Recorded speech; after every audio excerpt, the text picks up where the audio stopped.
Hello everyone, welcome back to my channel. For today's video, we are working with the new Take Flight. Is it Take Flight? Yes, collection. Take Flight collection from Cocoa Daisy. I have selected to play with the striped, nearly like washi tape. I like it because it's the whole like color palette for the collection, and I actually do like this side as well. And then I also like this side. So here's my thoughts so far. This paper, cut it down, and I may say I don't want to use the maroon side. So for those, it'll be the side that's like minty with the plus signs. I just feel like this color is the one off.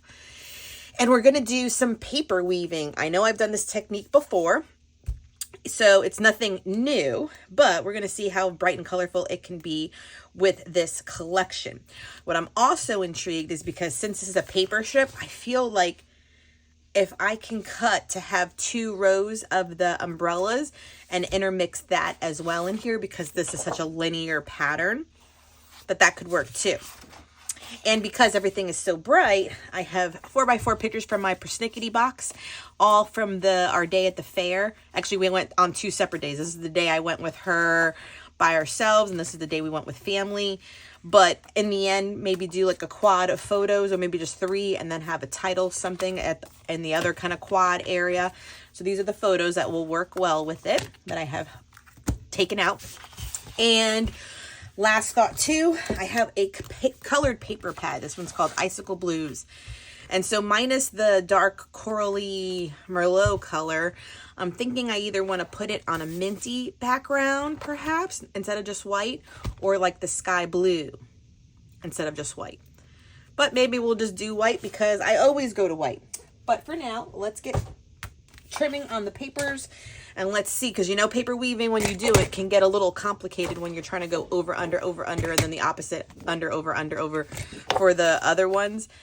So I know I'm probably going to get frustrated a little bit with this one, but I thought it was really pretty to use this paper to showcase all of it. So let's get started.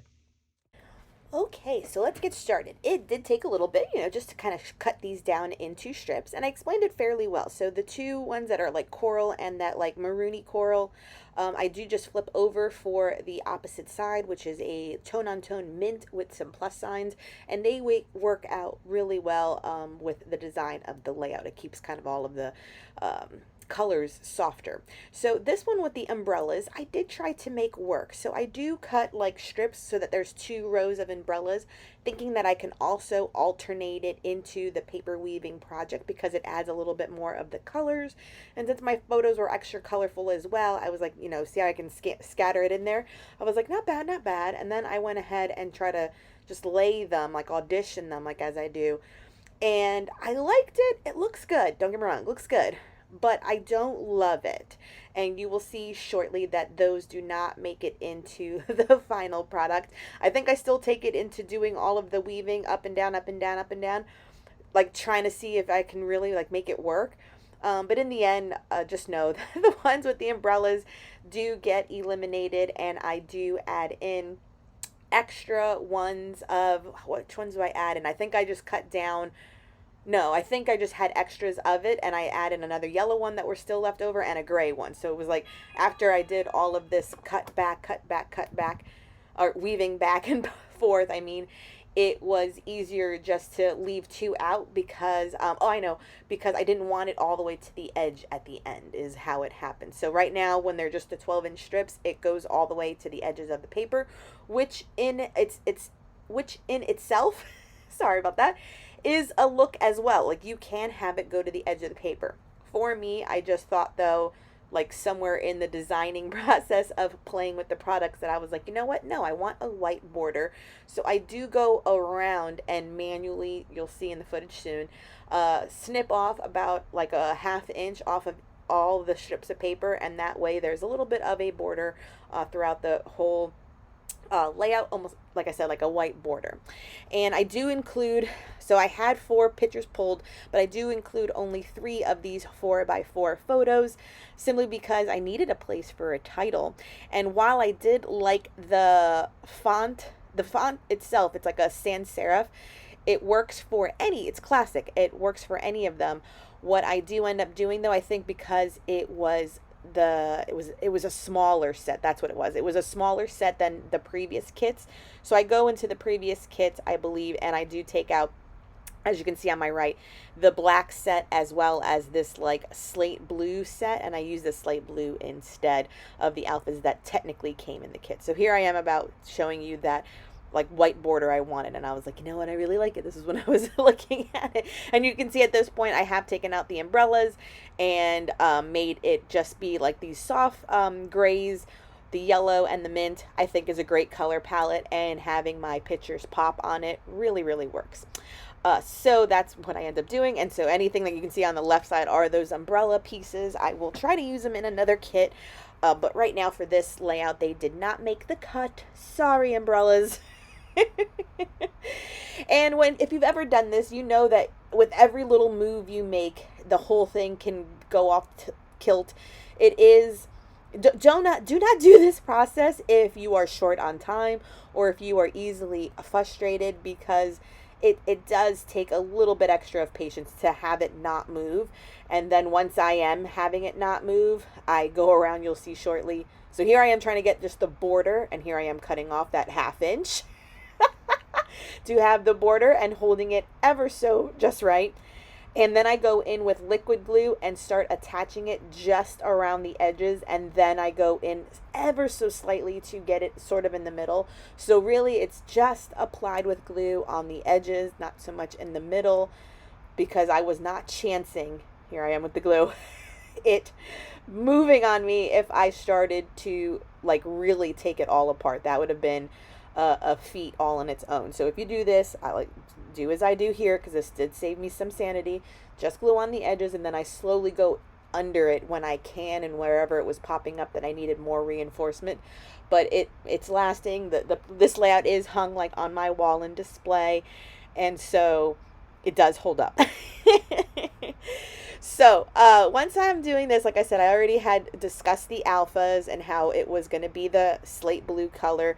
And it was just a fun day at our state fair. It comes annually to the state of Florida in West Palm Beach. And so I went one day with Valentina only because I did want to go twice. And then we went one day with our family. So we went with our sets of cousins.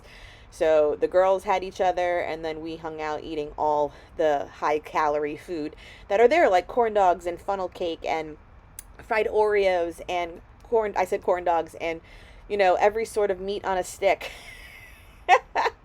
and bags of cotton candy and all the things. It was definitely we don't care what we eat today, we're not on a diet day. So I made the title be Smiling All Day, and I like that I had it on 3 strips of the paper weaving, and then I just clustered all of the cute hot air balloons and kites and rainbows and small birds all around the page. I do take the time to mat my photos with a mint cardstock from that paper pad I showed you in my intro. I did like them having a mat just so they popped off the page a little bit.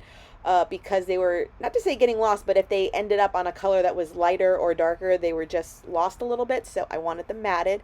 And then I sprinkle around the enamel dots that are shaped like raindrops around the page as well. It didn't rain that day, but I'm just adding them as a sense of texture. And so this is really a great technique / sketch for you to consider whenever you are paper crafting. Again, once you look at it, it's heavy on a grid layout. I think we always go back to a classic grid. It's easy on the eyes, it's symmetrical.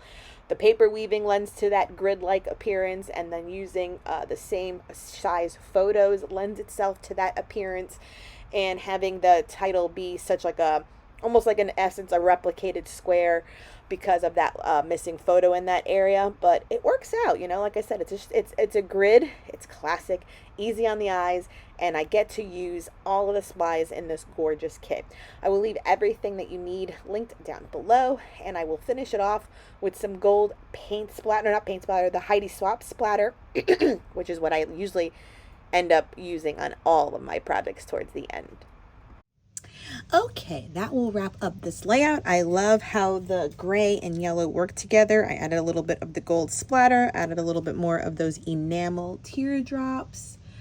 And it's just like simple, classic, and balanced, right? Smiling all day. I love all the little hot air balloons on this precious, like, fun photos for the fair. Definitely really cute. Very cute. All right, my loves, I will leave everything that I used linked down below. This is the 12 by 12 scrapbooking kit from Coco Daisy. It's linked in the description box. Thank you so much for joining me. Please subscribe if you haven't done so. Give this video a thumbs up, and until next time, bye.